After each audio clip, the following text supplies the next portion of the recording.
Trust and Will is an online estate planning service. Visit trustandwill.com for details. Ooh, Trust and Will. My dad and I were always close, but some things we just didn't talk about, like his will. After he was gone, we found out he didn't have one, and it created a lot of stress during a time of grief. Creating a will can be hard to think about, but avoiding it can lead to greater difficulty for the people you love. That's why Trust and Will makes estate planning simple. Create a will online in as little as 30 minutes. Now, I have a will in place to make sure my loved ones are protected. With Trust and Will, it was easy and affordable, and I got peace of mind knowing my wishes are clear. Trust and Will. Get 20% off when you visit trustandwill.com/future. That's trustandwill.com/future to get 20% off. trustandwill.com/FUTURE. This episode is part 1 of 2. It discusses themes of mental health, abuse, and childhood trauma. Listener discretion is advised.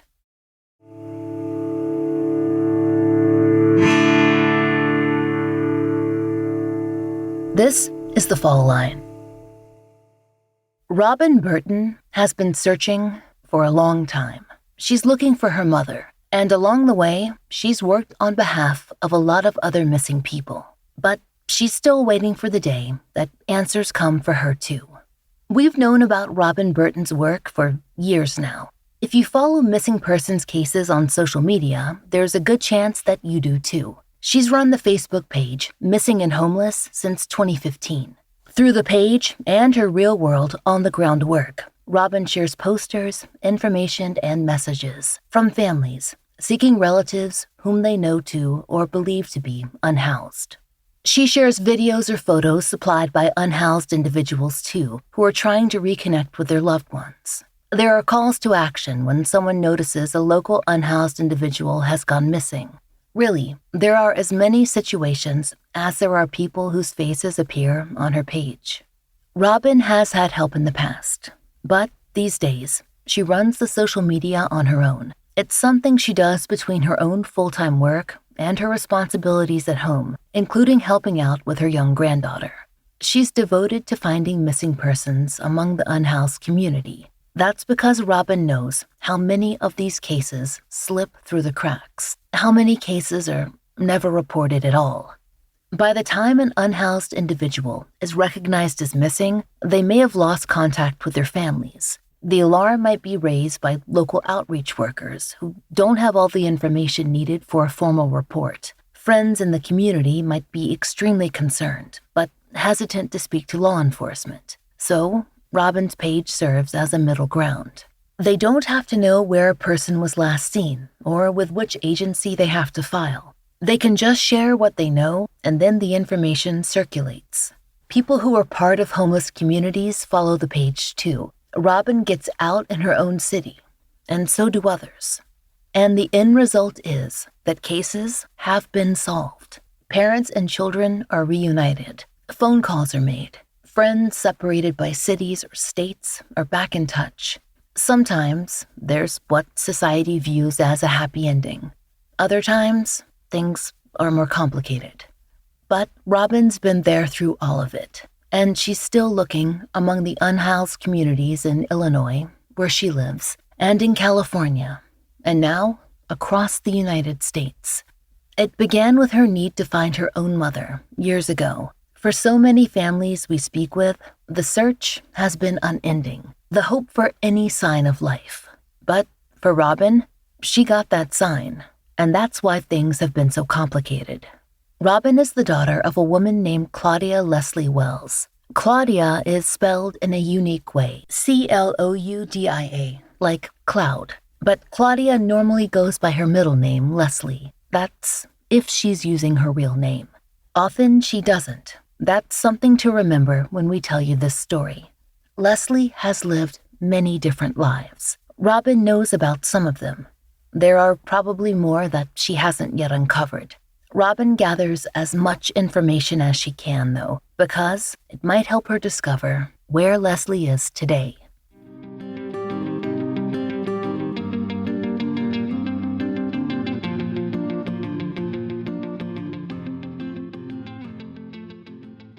Robin was primarily raised by her grandparents in Illinois, though she does think of Leslie as her mother.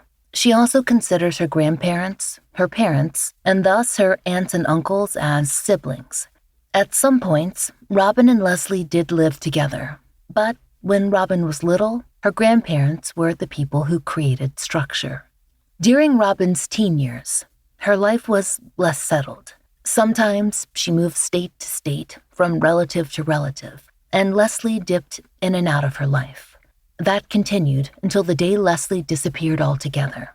Now Robin searches for missing people in unhoused communities across the United States because she hopes she'll find Leslie out there, in one of them. And that's not an empty wish. She has strong evidence that her mother could be living on the streets today. But to get you to that point in the story, to what Robin discovered, we need to start much, much farther back, with both their lives, Leslie's childhood, and with Robin's. We sat down with Robin this past fall, and she told us the story of her family, not just Leslie, because it all ties together. Her grandparents, who were children of the Depression, they were natives of southern Missouri. Robin remembers most that they'd had to work hard and early to survive. I know that they used to pick cotton until their fingers bled whenever they were younger, both of them. Whenever they got married, she was 14 and my grandfather was 21. And my great-grandfather told my dad that he wasn't allowed to marry my grandma until she turned 14. Back then that was normal. Eventually, Robin's grandfather got work at a steel mill in Illinois. They'd raised their 6 children there, including Leslie. Leslie was the 5th child. She had 2 older sisters, 2 older brothers, and a younger sister. My mom grew up in Collinsville, Illinois. It was a little poor town, actually. It's a Collinsville address, but everybody called it State Park. And my grandparents were religious, and they were strict. The girls weren't supposed to date until they were 18. The boys could date when they were 16. My grandfather worked at Granite City Steel. He couldn't read or write. The only thing he could do is sign his name. And he would sit in Granite City Steel every single day until they finally hired him. And my grandmother stayed at home and raised the children. My mom, she had a pretty normal childhood. I mean, there was some crazy things that she'd done as a child. There was a story that I heard that they were leaving my great-grandparents' house, which would be her grandparents. It's going to get confusing because I also call my grandparents my mom and dad. But they were leaving her grandparents' house, and they were coming back home. She told her sister Janet. Her and Janet are 2 years apart, and they grew up looking like twins almost until they got older. But when they were little, they looked a lot alike. And she said that she was going to jump out of the car, and she was probably like 6 or 7 years old, maybe younger. And her sister said, "I dare you." And she did. She actually jumped out of the car while the car was moving. And my grandfather stopped. She said that her sister pushed her out before she didn't. Looking back, Robin says that it's hard to pin down the precise cause of her mother's impulsiveness. It could be related to the mental health issues Leslie would be diagnosed with as a teen. Or, Robin thinks, it might be tied to the serious trauma that Leslie reportedly experienced in her adolescence. This is something Robin was told about much, much later, when she was an adult. Robin does not want to get into the specifics, but she can understand Leslie's behavior better in that light.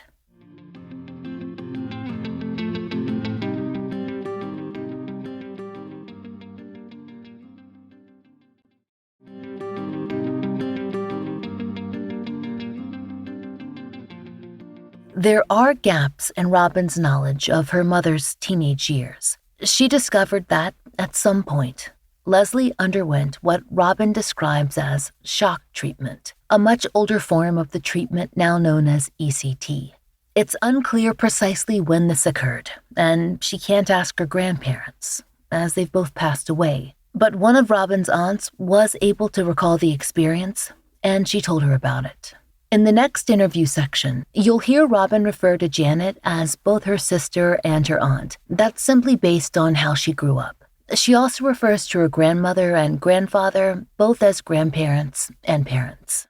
And she said that my grandfather made my sister Janet sit up there with my mom. And she said that it was the most scariest thing that she'd ever witnessed, that she would look at my mom and say, okay, and she said that my mom would just stare off in space like she wasn't there. It was just a shell of a body. She said that she'd never been so scared in her whole entire life. And she said that she doesn't know why my mom was given shock treatment, because she said that she was a normal little girl like the rest of them. She doesn't know what happened, why she was given that. Does Janet remember how old they were when that happened? I don't know. She had to have been at least 15 or 16 years old. Janet said that she doesn't know why that she got shock treatment. So the only thing she can think of is, like, my mom got caught one time. She snuck out, and her and another one of her little friends was running with some boys that night. And, you didn't get pregnant out of wedlock, none of that stuff. And, my grandparents was religious. And she said that back then, if, you got accused of something like that, they would give you shock treatment where you wouldn't remember. She said she was normal, growing up. My sister told me that my grandfather was very angry when he found out my mom was pregnant, because it was a disgrace to the family. She wasn't married. She didn't have a boyfriend. And he demanded to know who the father was. And my mom would never tell him. And one time they said that she was cleaning out the bathtub. My grandfather walked by and kicked her in the butt because he was so mad that she was pregnant. And she would never, ever tell him who the father was. Robin would not discover her father's identity until the advent of home DNA kits, like Ancestry or 23andMe. We'll have more on that next episode. But until that time, Robin had to piece together what she could, based on stories she was told by her aunts and uncles, and rumors that predated her birth. I was born February 1971 in Belleville, Illinois. My mom was 17 when she gave birth to me. She didn't turn 18 until August of that year. She married an older man whenever she was pregnant to give me a name. Do you know how old she was when she married him? Yeah, she was 17. She married him when she was still pregnant with me. The plan was for Leslie and her new husband to raise Robin, but when Robin was a toddler, somewhere around a year and a half old, she was hospitalized for an illness. When that happened, Leslie made a dramatic choice. Robin still isn't sure why, whether it was related to mental illness or had some other cause, but the effects were long-lasting. And they went to my grandparents' house, and she was crying, and she told them that I had died. I had pneumonia or the flu or something. I was sick. I was in the hospital, and she told them that I had died. And they called family in and everything else, and everybody was really upset and crying. Bob, her husband, said, come on, let's go home. We're going to get some rest. And back then there was payphones, and they stopped at a store or something, and he got on the payphone to tell his son not to worry about dinner. They were going to get some sandwiches and bring them home. And he said, Dad, he said, Robin's not dead. He said he called up to the hospital to see what my cause of death was, and I was fine and ready to be released from the hospital. So my stepdad got back in the car and told my mom, what you just did was wrong, and you should be ashamed of yourself. And we're going back to your mom and dad's house right now, and you're going to tell them the truth. Well, when he stopped at a stoplight, my mom jumped out of the car. We asked Robin if anyone had tried to discover why Leslie had lied about her death. I think that they just thought that she wanted attention. I think that's what they all thought. Mental illness, especially back in that era, was swept under the rug. We've mentioned mental illness a few times now, but haven't gotten specific. That reflects the experience that Robin had growing up. She didn't know much and wasn't given details. Speaking about mental health in Leslie's case is complex. How she was diagnosed decades ago might not be the way that she'd be assessed today. That's what Robin believes. Robin was in her 30s when she discovered that Leslie had been diagnosed with what her family described as paranoid schizophrenia. Robin reports that her aunts and uncles never saw symptoms they associated with schizophrenia in Leslie, but they did see her as impulsive and rebellious. We certainly can't and should not diagnose Leslie, but Robin does wonder if a reassessment or a different form of assessment might have made a difference in her mother's well-being. Back to Robin's hospital stay and the repercussions that followed. Leslie had not only told her own family that Robin had died, but also her husband and her stepson. Did she actually think that Robin was dead? We can't be sure, but the end result was the same. The hospital found out, and Leslie was not allowed to pick Robin up when she was released. She showed up at the hospital. She got in a fight with the nurse because they wouldn't let her have me. And I know that afterwards, my stepdad's son and wife was trying to have a baby, and they hadn't got pregnant, and they wanted to adopt me. The couple was, by all accounts, very serious about adopting Robin, and Leslie did not want that. And she was so scared that they were going to end up adopting me, and she went to her parents and asked her parents if they would adopt me. And my grandfather said, yes, that they would adopt me, and if she ever straightened up and wanted me back, she could always have me back. And I was adopted.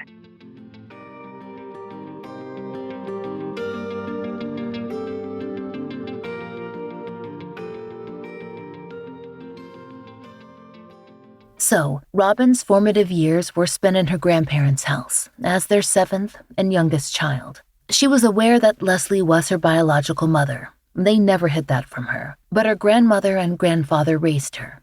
They made sure that she went to school, did her homework, and they provided for her and cared for her day to day. Her aunts and uncles, they'd all moved out of the house, except for Dorothea, the youngest.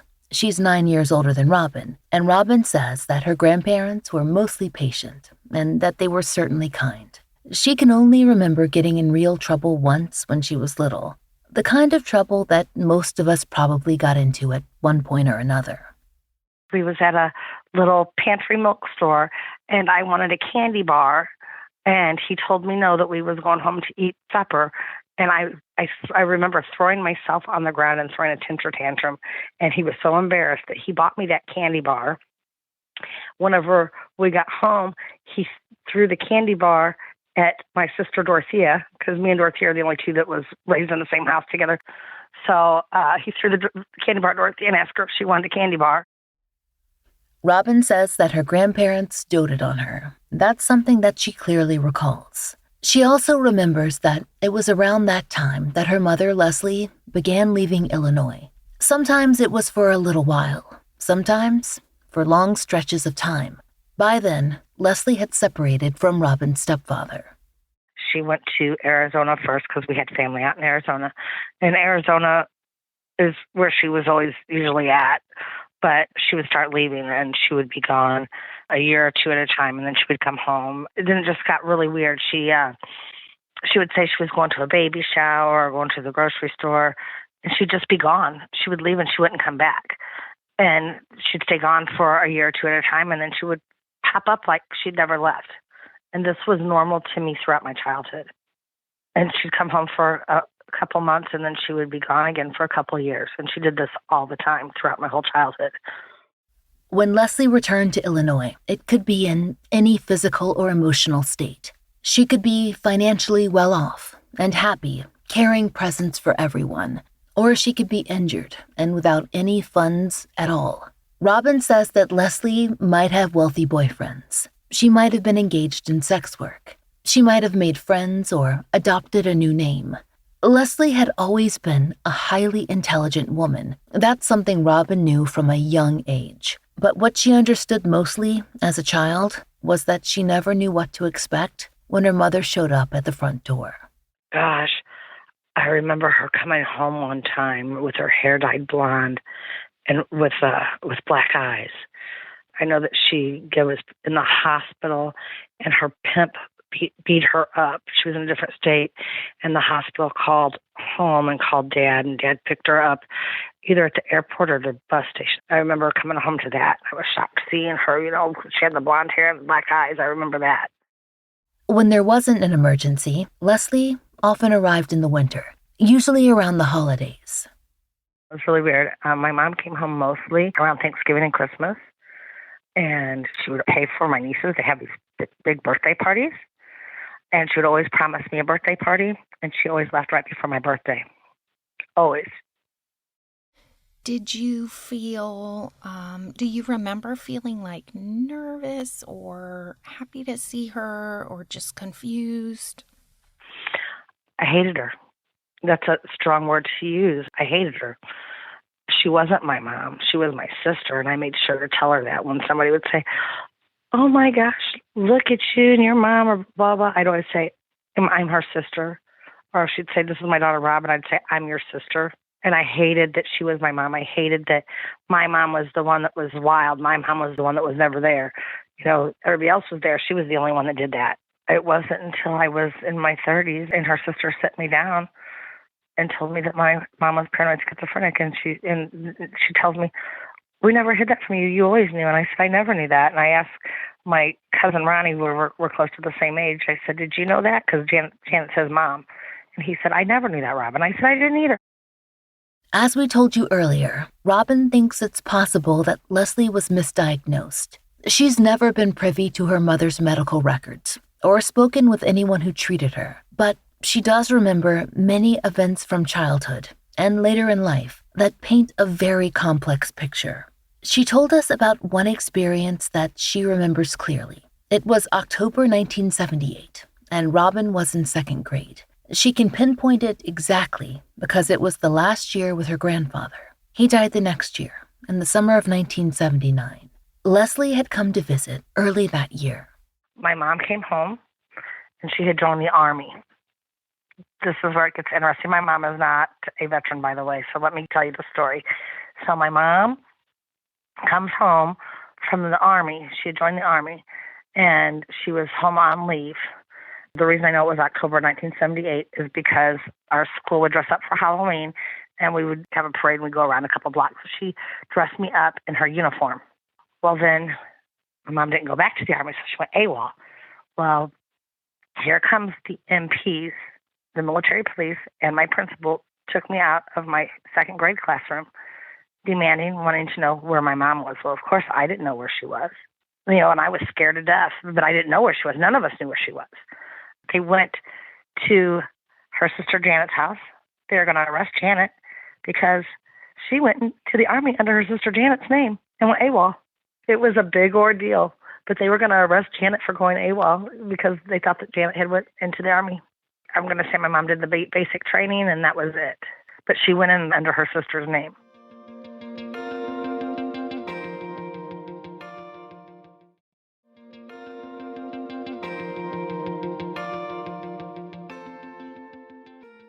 Assuming her sister's identity to join the Army, then go AWOL. That's exactly what Robin means when she told us that she never knew what to expect from her mom. She could come home after months or a year with a whole new life, a new identity even. Robin still isn't sure why Leslie decided on basic training, but the picking up and then leaving, that felt familiar to Robin. The frequency increased after her grandfather died. In fact, Leslie got in touch soon after his death. Right after my grandfather passed away, my mom knew. How she knew, I don't know. But she called her sister Janet on the phone and said, hey, I really want to take Mom and Robin to California. Dad died. I got them plane tickets. They don't have to bring anything. I got everything that they need. We got on a plane to Los Angeles, California. She picked us up at the airport. She had me like this 3-foot stuffed animal dog at the airport, and my grandma a dozen roses. When she picked us up, she took us by taxi cab. We went straight to the mall. She bought us both brand new wardrobes. We stayed at a motel in Hollywood that was $100 a night back in 1979. That's a lot of money in 79. She took me to Disneyland. She said that she was writing songs for Willie Nelson. Where she got the money, I have no idea. I don't know how much money she had. She was giving me $20 a day in allowance. I thought that I was a rich kid, And of course, I believe that she was writing songs for Willie Nelson. I'm 8 years old. Do you think that was not the case? Well, no, she wasn't writing songs for Willie Nelson. No, when my mom wasn't around, we don't know what she did. My grandma believed anything she said. So then she almost runs out of money. She cashes our plane tickets in for bus tickets, and we go to Phoenix, Arizona on a bus from California to go to my aunts and my cousins in Phoenix to visit them. And then one day she just up and disappears while we're in Arizona. And me and my grandmother take a Greyhound bus back to Illinois. Their return to Illinois marked a new, unsettled life for Robin and her grandmother. Without her grandfather's support, they didn't have the steady life they'd had before. At various times, they lived with different relatives. Robin would go to school 1 year in Illinois and then with family out of state. And Leslie would move in and out of her life. As Robin got older, she became aware that her mother didn't only change lifestyles. She literally changed identities. Her adoption of her sister Janet's name for that short stint in the Army, Robin realized that was just the beginning. I remember one time she came home and she got pulled over and she told me to keep my mouth shut and that her name was Tiffany. And she had a driver's license under the name Tiffany Brooks with her face on it. Well, then she took me and she showed me how to do this. I guess she thought it was cool to show me, and I'm all intrigued about all of this. And she took me to the Christian bookstore. She got a baptism certificate, a blank one. She buys that at the Christian bookstore. We leave the Christian bookstore. We go to the library, and she gets on the microchips back then, and she looks up babies who had died at birth that would be around her age. And she would send off for a Social Security card in their name. Then she would type the baptism record in that person's name. Then she would send a letter back to herself under that person's name. And then she would go to the driver's license bureau and get a driver's license or ID under this person's name, but with her picture on it. With Leslie, it wasn't always about names or jobs or even new home states. She abruptly began and ended relationships too. One that Robin particularly remembers was with a man who she introduced as her fiancé. This would have been sometime in the early 1980s when Robin was in 5th or 6th grade. She clearly remembers that Leslie brought him home to meet the family in Illinois. Leslie had been gone for a while that time, and Robin isn't sure how her mother met the fiancé, but she remembers that he was a trucker. And she says that they held a wedding. Robin even got to be the flower girl. But, as was often the case, things weren't so simple. So they get married, but there's no record of their marriage because she never turned in the marriage certificate. So she marries this man and wipes his bank account out and leaves him there at my grandma's house. Now, he's broke. She just took all of his money. I think it was like $32,000. He calls the police on her. They find that in Kansas City where she had a motel room, she had bought a puppy, and she had left the puppy and a brand new wardrobe behind and was just gone. Leslie's decision to leave her ex-fiancé at her mother's home had lasting effects beyond the theft. Robin isn't sure what criminal charges were or weren't pressed against Leslie in that instance or how the situation with the money was ultimately resolved. But Leslie did come back to Illinois. She had to. In the interim, Robin had reported abuse, allegedly against the truck driver, to a relative. DFCS, the Department of Family and Child Services, had become involved. Robin was at risk of being removed from her grandmother's care, for good. So, Robin said, the decision was made. Leslie put her parents' house up for lease, and she moved Robin, her grandmother, and herself back to Glendale, Arizona, where they had some relatives. This was in Robin's 7th grade year. Their relatives, they weren't the only connection Leslie had to Arizona. She also had an on-again, off-again boyfriend, Adrian, who lived in nearby Scottsdale. He's someone that Robin tells us was important to Leslie. She thinks her mother really loved him, in her way. He was someone who she'd return to, just like she returned to her family in Illinois. And while they were living in Arizona, Robin and her grandmother were able to keep better tabs on Leslie's movements. Because the move to Arizona, it hadn't stopped Leslie's appearances and disappearances. We never knew where my mom was. We always called him, and he'd always say she's okay, or he hasn't heard from her, and then he'd hear from her. But she always went back to him, always, throughout everything. She always went back to him. But Adrian passed away in the 90s, and there's no Adrian to call anymore. So anyway, Adrian lived in Scottsdale. We were living in Glendale, and I come home from school one day, and she had sold all of our furniture to the auction. And I'm throwing a fit. And I'm like, what are you doing? This was Grandpa's stuff. I'm angry. And she was like, we got another place, and it's all furnished, and it's all brand new, and blah, blah, blah. And so we moved to Scottsdale from Glendale into this really nice complex, and it's all furnished. It's rural. It's beautiful. It seemed like Leslie might have made the move to be closer to Adrian, but if so, she didn't stay put for long. We were there maybe 2 weeks. Her and my grandma picked me up from school one day and said we were going to Las Vegas for the weekend. We get on an airplane, go to Las Vegas, and the weekend turned into a month. Robin says Leslie took money from Adrian to fund the trip. That wasn't totally out of character, and it would not have been a deal breaker with him. But when the money ran out, they still stayed on in Vegas, even when they didn't have a hotel room. Robin remembers having to sleep in the bathrooms at hotels and casinos and worrying about where they'd get food. Finally, she'd had enough. She reached out to her Aunt Janet for help. I called home to her sister Janet's, and her roommate answered the phone and wouldn't accept the collect call. And Janet was beside herself when she got home. She said, you didn't accept it in the collect call. None of us know where they're at. The whole family was freaking out because nobody knew where we were. So I called the Red Cross. And the Red Cross, first thing out of their mouth was, why aren't you in school? Well, now I'm scared because I think I'm in trouble. I'm calling for help, and they're asking, why aren't you in school? So, you're scared to death now. You think you're in trouble. Here come the police. The police officer put us in his car, and he was taking us to the Red Cross. And I see my mom walking down the street, and I said, there's my mom right there. The police officer pulled over, let us out of the car, and she walked us. We walked to the truck stop, and she got a trucker to take me, her, and my grandma to Nebraska. And then from Nebraska, he bought me and my grandma a bus to get to her sister Dorothea's house in Kansas. And that was the longest I didn't see my mom. That time she was gone for 5 years. 5 years. That would be the longest stretch, at least until Leslie truly disappeared. First, into her own city's homeless community, and then Robin was certain that she'd never see her again.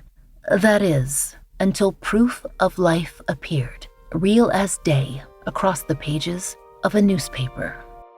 That and more, next time on The Fall Line.